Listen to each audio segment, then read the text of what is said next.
Hoje a gente vai mergulhar fundo no passado, mas de um jeito diferente, através das palavras de imigrantes poloneses do século XIX. As cartas que eles mandavam para casa revelam histórias muito pessoais, sabe? Histórias cruas sobre essa busca por uma nova vida muito, muito longe da Polônia. Olha só, para começar, se liga nessa frase. Ela vem de um imigrante nos Estados Unidos em 1891. E ela já chega quebrando aquela ideia de que a América era a terra das oportunidades garantidas. Isso já levanta a grande questão, né? O que será que esses imigrantes realmente encontravam quando largavam tudo para trás? Então, para a gente entender essas jornadas, primeiro a gente precisa voltar um pouco na história. O que estava acontecendo na Polônia que fez centenas de milhares de pessoas acharem que a única saída era ir embora? Quando a gente olha para esses pontos, fica claro que não era só sobre dinheiro. Era uma tempestade perfeita, sabe? Tinha a opressão política das potências que dividiram a Polônia, a falta de terra por causa de sistemas antigos e da colonização, e ainda por cima um ataque direto à identidade deles com a proibição da língua polonesa.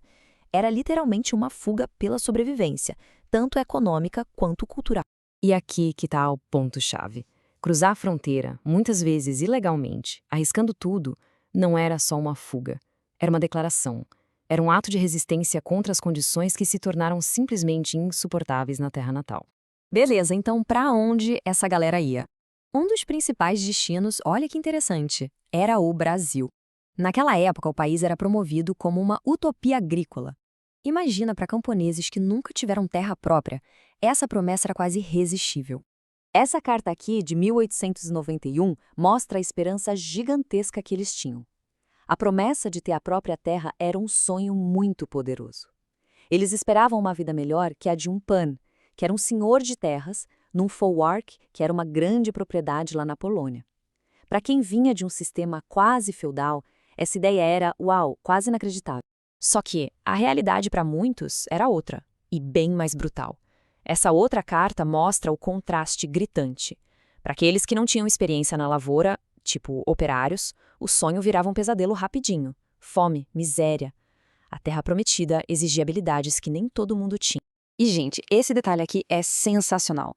Ele mostra como a sobrevivência não dependia só de grandes sonhos, mas de coisas muito, muito básicas e familiares. Um simples machado, do jeito que eles conheciam na Polônia, era uma ferramenta essencial que eles não achavam aqui. É um lembrete muito forte de que eles não estavam só numa terra nova, mas num mundo completamente diferente, para o qual eles não estavam preparados. Então, enquanto uma parte encarava esse mundo rural, totalmente novo no Brasil, outra galera era atraída por uma promessa bem diferente, em outro continente. Vamos mudar o foco agora para os Estados Unidos, em plena industrialização. Lá, o sonho não era de terra, era de trabalho e salário nas cidades e fábricas que não paravam de crescer. Isso aqui resume perfeitamente os dois lados da moeda na América. De um lado, o sonho realizado, vestir ele como um príncipe ou a chance de juntar US$ 100 em um ano. Do outro, a realidade nua e crua. Trabalho duro, como nas galés, a miséria de ficar sem emprego e um arrependimento tão grande que alguns achavam que teria sido melhor ir para o exército. Agora, essa observação aqui, vinda de uma carta, é de cair o queixo. Ela mostra como eles se adaptaram rápido às novas realidades econômicas. Num lugar onde as crianças não ajudavam mais na fazenda e, pelo contrário, viravam um custo, os valores tradicionais de ter muitos filhos foram logo questionados e mudaram. Mas não importa o destino, se era Brasil ou Estados Unidos, todo sonho tem um preço, né? E esse preço quase sempre era emocional. Era uma jornada que separava famílias e testava os laços mais fortes, muitas vezes com o oceano inteiro de distância no meio. Então, o ponto central é esse. As cartas, elas eram tudo. Eram a única conexão. Cada palavra era lida e relida, carregada de esperança, de preocupação e de um senso de obrigação enorme com quem ficou para trás e com quem se aventurou no desconhecido. Olha que interessante isso. A imigração não era uma decisão de uma pessoa só. Era um projeto da família toda. O dinheiro para passagem muitas vezes vinha da família que ficava na Polônia. E, em troca, o imigrante mandava dinheiro de volta para casa e mais para frente passagens já pagas para trazer mais gente.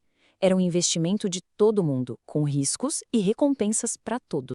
E para a gente fechar, vamos entender o papel fundamental que essas cartas tinham. Porque elas eram muito, mas muito mais do que só papel com tinta. Eram, na verdade, ferramentas de sobrevivência.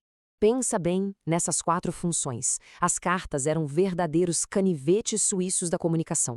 Eram o jornal, a única fonte de notícias confiável para saber onde tinha trabalho ou se alguém estava doente.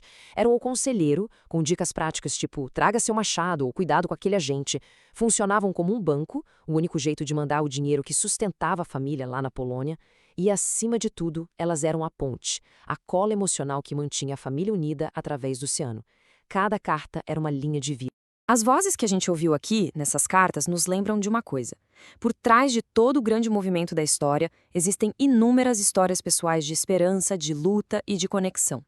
As cartas deles eram pontes entre mundos. E aí fica a pergunta, né?